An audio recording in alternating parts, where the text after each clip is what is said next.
Hello friends, मैं doctor Ajay काले, विश्व शांति क्लिनिक सक्करदरा नागपुर। आज हम बात करेंगे अभी सबसे ज़्यादा तकलीफ़ देने वाली बीमारी जिसका नाम है चिकनगुनिया। चिकनगुनिया एक वायरल बीमारी है। ये एक वायरस से होता है। ये वायरस अपने को वेक्टर बॉर्न डिसीज़ कहलाता है। मतलब ये मच्छरों से हमको मिलता है। यह मच्छरों से होने वाली जो भी बीमारियां हैं वो हमको बहुत घातक सिद्ध होती है। अब मच्छरों से हमको मलेरिया होता है, डेंगू होता है, चिकनगुनिया होता है, फाइलेरिया होता है, येलो फीवर होता है और जीका वायरस भी होता है। अब चिकनगुनिया जो मच्छरों से होता है वो दो प्रकार के होते हैं। इसका नाम है एडिस एल्बेक्टस और एडिस इजिप्टी। इसको हम लोग टाइगर मस्कीटो भी कहते हैं क्योंकि ये सबसे घातक है और इसको टाइगर जैसा इसका कलर रहता है। उसके बाद में इसके कारण होने वाली जो बीमारियां हैं उसमें सबसे घातक है डेंगू और चिकनगुनिया। तो अब ये फैलता कैसे है? सबसे पहले ये फॉरेस्ट में मंकी से मस्कीटो में आया और मस्कीटो से ह्यूमन बींग में आया और हमारे अर्बन एरियाज़ में ह्यूमन से ह्यूमन में आया। ह्यूमन को एक मच्छर काटता है, वो मच्छर संक्रमित हो जाता है और फिर वो मच्छर दूसरे व्यक्ति को जब काटता है तो उसे संक्रमण कहता है। इसीलिए ये वायरस हम देख रहे हैं कि चिकनगुनिया एक घर में किसी को हो गया है तो सबको धीरे धीरे होते रहता है। तो इसलिए चिकनगुनिया वायरस से बचने के लिए जो व्यक्ति को अगर चिकनगुनिया हो गया है तो उसने अपने आप को 7 दिन क्वारंटाइन रखना चाहिए, मच्छरदानी में सोना चाहिए, अलग रहना चाहिए ताकि उसको काटे हुए मच्छर दूसरे लोगों को ना काटें और वो मच्छरों से बचाव करे ताकि ये बीमारी से बाकी लोग भी पीड़ित नहीं हों, क्योंकि prevention is better than cure. Sign and symptoms क्या होते हैं? चिकनगुनिया कैसे पहचाना जाता है? तो चिकनगुनिया बहुत इजी है पहचानना। हम डॉक्टर लोगों के लिए तो बहुत आसान है। इसमें सबसे पहले जोड़ों में दर्द और साथ में तेज़ बुखार आता है। तेज़ बुखार के साथ ठंडी बहुत लगती है और मांसपेशियों में इतना ज़ोर का दर्द होता है कि हम लोग उसको बोन ब्रेकिंग फीवर बोलते हैं। ऐसे लगता है कि हमारी हड्डियाँ टूट रही है, हम लोग उठ नहीं सकते, विदाउट कोई अटेंडेंट हम लोग कुछ काम नहीं कर सकते, हिलना डुलना भी मुश्किल हो जाता है। इतना सीवियर पेन और इतना हाई ग्रेड फीवर रहता है कि वो पेशेंट को दूसरा कुछ करने लायक रहता ही नहीं। तो इसमें सबसे ज़्यादा प्रॉब्लम जो है ये जोड़ों के दर्द के साथ है।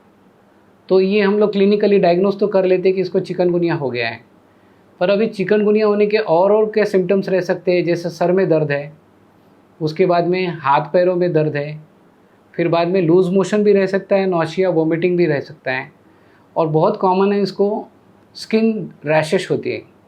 क्योंकि क्या होता है, जब मच्छर स्किन को काटता है तो हमारी जो एपिडर्मिस लेयर है उसमें वो वायरस मल्टीप्लाई होता है और जब ये एपिडर्मिस लेयर में मल्टीप्लिकेशन होता है उसका, तो मल्टीप्लाई होने के बाद में वो खून में जाता है। खून में जाने के बाद में हमारे मांसपेशियों में और हड्डियों में, जोड़ों में, वहाँ पे वो संक्रमित होता है। वहाँ जब वो संगठित होता है तो हमारे जो सेल्स रहते हैं, जैसे जॉइंट के जो सेल्स हैं, साइनोइल फ्लूइड है, लिगामेंट्स है और हमारे जॉइंट के जो मेम्ब्रेन्स हैं, उस मेम्ब्रेन को वो डैमेज करता है और ये डैमेज के कारण सूजन और स्वेलिंग आती है। इसलिए पेशेंट के जॉइंट बहुत अकड़ जाते हैं। तो ये सब चीज़ों को हम लोग बोलते हैं इंक्यूबेशन पीरियड, यानी मच्छर काटने से लेके हमको बीमारी होने तक, इसको हम लोग इंक्यूबेशन पीरियड बोलते हैं। 3 से 7 दिन का रह सकता है और ये 7वें दिन में जब अपने को पता चलता है कि अभी बुखार आ गया तो हम लोग फिर इसको जांच करने के लिए जाते हैं। तो क्लिनिकली तो हम डायग्नोस कर लिए, फिर बाद में हमको लैब टेस्ट करना पड़ता है। अभी लैब टेस्ट में क्या है, जैसा हम लोग कोविड में RT-PCR करते थे वैसा चिकनगुनिया में RT-PCR करना पड़ता है। तो पहले 7 दिन में RT-PCR पॉजिटिव आता है, उसके 7 दिन तक बाकी कोई टेस्ट पॉजिटिव नहीं आती। पर बहुत बार क्या होता है, ये एक ही ऐसा वायरस है जो एक ही प्रकार के मच्छर से होता है, यानी डेंगू भी इसी से होता है, चिकनगुनिया भी होता है। तो उसके लिए हमको डेंगू फीवर है कि नहीं ये रूल आउट करना पड़ता है। तो हम लोग क्या करते हैं, CBC, ESR, CRP, साथ में ये जो ब्लड टेस्ट है इसके साथ में डेंगू की भी एक टेस्ट कर लेते हैं कि पेशेंट को कहीं डेंगू तो नहीं है। तो अगर डेंगू होगा तो वो डेंगू रूल आउट हो जाता है, फिर चिकनगुनिया को हम ट्रीट कर सकते हैं। अगर डेंगू और चिकनगुनिया साथ में हो गया तो पेशेंट को बहुत ज़्यादा तकलीफ होती है, क्योंकि दोनों में क्या है, अंतर कुछ नहीं है खास, वायरस फीवर वो ही है, इसमें खाली जोड़ों में ज़्यादा दर्द होता है और प्लेटलेट तो दोनों में कम होते हैं। डेंगू में भी प्लेटलेट कम होते हैं और चिकनगुनिया में भी प्लेटलेट कम होते हैं। तो इसके लिए डेंगू को रूल आउट करके ट्रीटमेंट करने के लिए हम लोगों को आसानी हो जाती है। फिर और एक लैब टेस्ट है जिसको हम लोग बोलते हैं चिकनगुनिया IgM एंड IgG। तो ये IgM जो है ये हमको 1 हफ्ते के बाद में पॉजिटिव मिलती है और IgG है 2 हफ्ते के बाद में पॉजिटिव मिलती है। तो इसलिए ये टेस्ट करने का कुछ खास औचित्य नहीं गिरता, ये इकोनॉमिक बर्डन भी है सोसाइटी के लिए। तो हम लोग क्या करते हैं, उसको on clinical background we give medicines और पेशेंट गेट रिकवर्स। 2 से 3 दिन में बुखार तो कम हो जाता है, उसके बाद में जो ये क्रॉनिक बीमारी जो हो जाती है ये आर्थ्राल्जिया में शिफ्ट हो जाती है, यानी वो पेशेंट के जोड़ों का जो दर्द है वो चालू हो जाता है, जिसको हम लोग चिकनगुनिया आर्थ्राल्जिया बोलते हैं। और यही आर्थ्राल्जिया में अगर जॉइंट्स में स्वेलिंग है तो इसको हम लोग चिकनगुनिया आर्थराइटिस बोलते हैं। तो ये आर्थराइटिस और आर्थ्राल्जिया जो है ये 6 to 8 वीक्स लेता है, यानी 1 से 1.5 महीना तक पेशेंट को हाथ पैरों में दर्द और जकड़न रहती है। इसलिए हम लोग इसको बोन ब्रेकिंग फीवर भी बोलते हैं। ये सबसे पहला हमको कैरेबियन आइलैंड में देखने को मिला था और तब से अब तक 1.7 मिलियन केसेस रजिस्टर हुए हैं और लगभग अभी ये पूरे विश्व में इसका व्याप्त हो गया है। चिकनगुनिया में क्या प्रिकॉशंस लेना चाहिए? अब चिकनगुनिया में प्रिकॉशंस अगर अपने को लेना है तो सबसे पहला हमको बच्चों के प्रिकॉशंस लेना चाहिए, क्योंकि बच्चों में ये ज़्यादा होने के चांसेस होते हैं और ओल्ड एज में। तो ओल्ड एज में कोमॉर्बिड कंडीशंस भी इसको और ख़राब करती है, जैसे किसी को डायबिटीज़ है, हार्ट का प्रॉब्लम है, कोलेस्ट्रॉल है और रूमेटॉइड आर्थराइटिस है, पहले से ही आर्थराइटिस है और चिकनगुनिया हो गया, आर्थराइटिस डबल हो जाएगा। तो इसमें ये इन्फेक्शन बढ़ते बढ़ते ओल्ड एज में कैसा है कि हमको बाकी ऑर्गन्स को भी ये ख़राब करता है चिकनगुनिया वायरस, तो ऑर्गन फेल्यूर में ले जाके सीरियस भी कर सकता है। जैसे डेंगू अपने आप भी ठीक होता है, पर मोस्ट केसेस में डेंगू में कैसा है, डेंगू शॉक सिंड्रोम भी होता है। तो डेंगू और चिकनगुनिया के जो सिम्टम्स और ट्रीटमेंट वाइज भी सेम ही है, क्योंकि इसके लिए कोई एंटीवायरल मेडिसिन अभी खास बनी नहीं है। वैक्सीन के ऊपर काम चल रहा है, कुछ ही दिनों में कोई अच्छी वैक्सीन आ जाएगी जिससे हम लोग जैसा कोविड को हमने यहाँ पे ब्रेक किए वैसे इसकी साइकिल को भी अपने को की ब्रेक कर पाएंगे। और प्रिकॉशन क्या लेना चाहिए? तो वेक्टर बॉर्न डिसीजेज, मच्छरों से होने वाली बीमारी, सबसे सस्ता और सरल उपचार, उससे बचाव करना चाहिए। मच्छर घर में नहीं आना चाहिए, उसकी हमने व्यवस्था करना चाहिए। अपने घर में जितने भी विंडोज़ और डोर्स है उसको नेट लगा के कवर करना चाहिए। हर ओपनिंग को नेट से बंद करना चाहिए। आप जितना अपने आप को सुरक्षित रखोगे मच्छरों से, उतनी ये सब बीमारियां नहीं होगी। उसके बाद में जो हमारे पास में आज मस्कीटो रिपेलेंट्स आती है, घर में हम लोग गुड नाइट ऑल आउट लगाते हैं, वो लगाना चाहिए। उसके बाद में घर में क्लीनलीनेस रहना चाहिए। घर के अंदर झाड़ों का जो पॉट्स रहते हैं उसको नहीं रखना चाहिए। आजू बाजू में झाड़ों को क्लीन रखना चाहिए, वाटर स्टेगनेंट नहीं रहना चाहिए। ये सब लोग हम लोग बता के कितने दिन से हम लोग इसके ऊपर काम कर रहे हैं, पर हम लोग ये छोटी छोटी बातों की तरफ ध्यान नहीं देते। और जब घर में एक जन को इन्फेक्शन हो जाता है तो उसके साथ में बाकी सब लोगों को भी चपेट में लाता है और ये बीमारियां डेंगू, चिकनगुनिया, मलेरिया, फाइलेरिया, उसके बाद में जीका वायरस, येलो फीवर, ये सब अपना मल्टीप्लिकेशन कर रही है और ये हमको उसके इसमें व्याप्त कर रही है। तो सोसाइटी के ऊपर चिकनगुनिया, डेंगू एक बर्डन है, इकोनॉमिक बर्डन है। इसके कारण हमारा $33.5 मिलियन डॉलर्स खर्चा होता है। तो हमारा सोसाइटी के ऊपर भी इकोनॉमिक बर्डन है, हमारे फैमिली के ऊपर भी बर्डन है और हमको अगर कुछ हो गया तो उसके लिए भी एक बहुत बड़ा बर्डन है। तो इसलिए प्रिकॉशन हम लोग जो बता रहे हैं उसकी तरफ ध्यान देना चाहिए। कम से कम बच्चों को फुल स्लीव्स कपड़े और लाइट कलर के कपड़े पहनना चाहिए, क्योंकि डार्क कलर मस्कीटो को अट्रैक्ट करते हैं। उसके बाद में हम लोग जब बच्चों को स्कूल में भेजते हैं तो उनके कपड़े के ऊपर हम लोग मस्कीटो रिपेलेंट जो आते हैं लोशन, उसका स्प्रे कर सकते हैं ताकि मच्छर उनके पास में नहीं आए। सॉक्स और फुल स्लीव्स अगर पहने तो वो भी बच्चों को हम बचा सकते हैं। वैसे ही ओल्ड एज लोगों को भी हमको इसके बारे में प्रिकॉशन लेना चाहिए, उनको बताना चाहिए कि आपको ऐसे करना चाहिए। मच्छरदानी में सोए तो सबसे अच्छा है। तो इस प्रकार से हम लोग मच्छर से बचना चाहिए। अब treatment of chikungunya, treatment of chikungunya में ऐसे स्पेसिफिक एंटीवायरल मेडिसिन तो नहीं है, तो इसलिए हम लोग उसको सिम्टोमेटिक ट्रीटमेंट देते हैं। तो सिम्टोमेटिक ट्रीटमेंट में भी हम लोग पेन किलर NSAID अवॉइड करते हैं, और जिसमें एस्प्रिन नाम की दवाई हो, खून पतला करने की दवाई हो, उसको भी अवॉइड करते हैं। सादा पैरासीटामॉल या जो हम लोग पेन किलर यूज़ कर सकते हैं वो यूज़ करते हैं, और सिम्टोमेटिक पेशेंट को जिससे रिलीफ मिले वो दवाइयाँ देते हैं।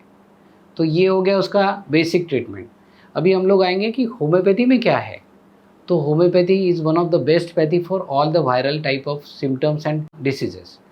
तो होम्योपैथी में इन प्रकार के चिकनगुनिया वायरस के लिए स्पेसिफिक मेडिसिन है, हम लोग उसके बारे में जानेंगे। तो होम्योपैथी में हम लोग क्या करते हैं कि एक्यूट फेज़ में जो ट्रीटमेंट होता है, तो एक्यूट फेज़ जब पेशेंट को बुखार है, बहुत ज़्यादा दर्द है, तब हम इपिटोरियम पर्क क्यू नाम से मेडिसिन आती है, उसको हम लोग पेशेंट को देते हैं। उसके बाद में अगर ये बुखार 2-3 दिन में कम हो जाए, उसके बाद में अगर दर्द है तो उसके लिए हम लोग रस्टॉक्स क्यू देते हैं। रस्टॉक्स क्यू से दर्द कम होगा, और इपिटोरियम पर्क से अगर आपका बुखार चले गया। और एक मेडिसिन है जिसका नाम है चाइना, जिसको फेमस है हमारे होम्योपैथी में। इससे मलेरिया के लिए हम लोग ट्रीट करते हैं, तो वही मेडिसिन हम लोग चिकनगुनिया में भी यूज़ करते हैं। इसका नाम है चाइना क्यू। तो इससे भी हमको पेशेंट को राहत देने के लिए, वायरल लोड कम करने के लिए बहुत काम में आता है। उसके बाद में पेशेंट की प्रतिकार शक्ति, उसका रेजिस्टेंस पावर बढ़ाने के लिए हमको क्या करना चाहिए, उसको लिक्विड डाइट देना चाहिए। बहुत हेवी फूड नहीं खाना चाहिए, लिक्विड डाइट जैसा सूप हो गया, वाटर हो गया, लेमनेड हो गया, उसके बाद में ORS टेट्रा पैक हो गया। इससे क्या होगा कि उसका फ्लूइड अच्छा रहेगा, और फोकस उसके बॉडी का पूरा फोकस वो वायरस को किल करने में रहता है, वायरस से लड़ने में रहता है। तो ऐसे पेशेंट को हम कंप्लीट बेड रेस्ट बताते हैं, और उसका खान पान अच्छा रखते हैं। अगर बुखार चढ़ता है तो उसको कोल्ड स्पॉन्जिंग और गुनगुने पानी से पूरा हाथ पैर गीला करके पोंछ दें, ताकि उसका बुखार कम रहे, उसको राहत मिले। और उसको सर दर्द है, ईचिंग है, तो स्किन रैशेस है, तो मॉइस्चराइज़र लगा दे। इस प्रकार से हम लोग उसको ट्रीट करते हैं। और होम्योपैथी में हमारे पास में स्टेरिलिया मीडिया कर क्यू करके एक मेडिसिन है, जो भी खास इसके लिए चिकनगुनिया के लिए यूज़ होती है। और एक स्पेसिफिक दवाई है जो आजकल हम लोग यूज़ कर रहे हैं, उसका नाम है पॉलीपर्पस पाइनोकोला 6CH BD फॉर 6 days। ये स्पेसिफिक रेमेडी फॉर चिकनगुनिया है। हम लोग इसको प्रिवेंटिव डोज करके भी यूज़ कर रहे हैं। अब बात करेंगे कि इंटरमिटेंट जो फीवर है, रुक रुक के जो बुखार आता है, जो कि चिकनगुनिया, डेंगू और मलेरिया का कॉमन है, उसके लिए हम लोग चाइना सल्फ और चाइना आर्स नाम की पोटेंसी में दवाई देते हैं। तो इससे भी पेशेंट को जल्दी राहत मिलती है। सबसे इम्पॉर्टेंट इसका कॉम्प्लिकेशन है कि इसमें प्लेटलेट कम होते हैं। तो प्लेटलेट में सबसे अच्छी कारगर दवाई अभी तक कैरिया पपिया लीव्स से जो तैयार होता है, जो आयुर्वेदिक में भी होता है। तो कैरिया पपाया लीव्स से होम्योपैथी में कैरिया पपाया क्यू करके एक मेडिसिन आता है, जिसको हम लोग 10 ड्रॉप्स TDS देने के बाद में वो प्लेटलेट्स पेशेंट के बढ़ते हैं। क्योंकि प्लेटलेट्स अगर कम हो गए तो उसके लिए दूसरा कोई इलाज नहीं है, वो फिर आपको प्लेटलेट ट्रांसफ्यूजन करना पड़ेगा। तो होम्योपैथी और आयुर्वेदिक में ये 2 मेडिसिन हैं, कैरिया पपाया, ये बहुत ही कारगर है। और प्लेटलेट्स जहाँ कम होना चालू हो गए तो आपने को ये स्टार्ट करना है, तो एक 8-10 दिन में अपने को प्लेटलेट काउंट्स भी मेंटेन हो जाएगा, और प्लेटलेट भी अच्छे बढ़ेंगे, पेशेंट को भूख भी लगेंगी। और रिकवरी फेज़ में कैरिया पपाया, कार्डास्मार क्यू ये हम लोग देते हैं। इससे क्या होगा कि पेशेंट जल्दी ठीक हो जाए। और सबसे आखिरी जो है क्रॉनिक फेज़। तो क्रॉनिक फेज़ में पेशेंट को वायरस से तो निपट गया, बुखार भी कम हो गया, तो अभी उसको प्रॉब्लम जो है क्रॉनिक फेज़ में वो है आर्थरालजिया या आर्थराइटिस, यानी दर्द है उसको। तो ये जो वात का जो दर्द रहता है, इसके लिए हम लोग जो होम्योपैथिक दवाइयाँ देते हैं, ग्लॉथेरिया क्यू, उसके बाद में रस्टॉक्स क्यू और ये ब्रायनिया क्यू। तो ये मदर टिंचर्स के साथ में पोटेंसी, स्पेसिफिक रेमेडीज़ और बाकी जो रेमेडीज़ देते हैं। तो आप अपने होम्योपैथिक डॉक्टर से कंसल्ट करके इस प्रकार से होम्योपैथिक ट्रीटमेंट कर सकते हो, जिससे आपको वायरस से तो निजात होगी और ये दर्द से भी निजात होगी, और आप ये सब चीज़ों से दूर रहोगे। होम्योपैथी से रिलेटेड कोई भी क्वेरी हो, जानकारी के लिए हमें सब्सक्राइब करना ना भूलें, लाइक करना ना भूलें, और आपका कोई भी प्रश्न हो तो कमेंट में ज़रूर पूछिए।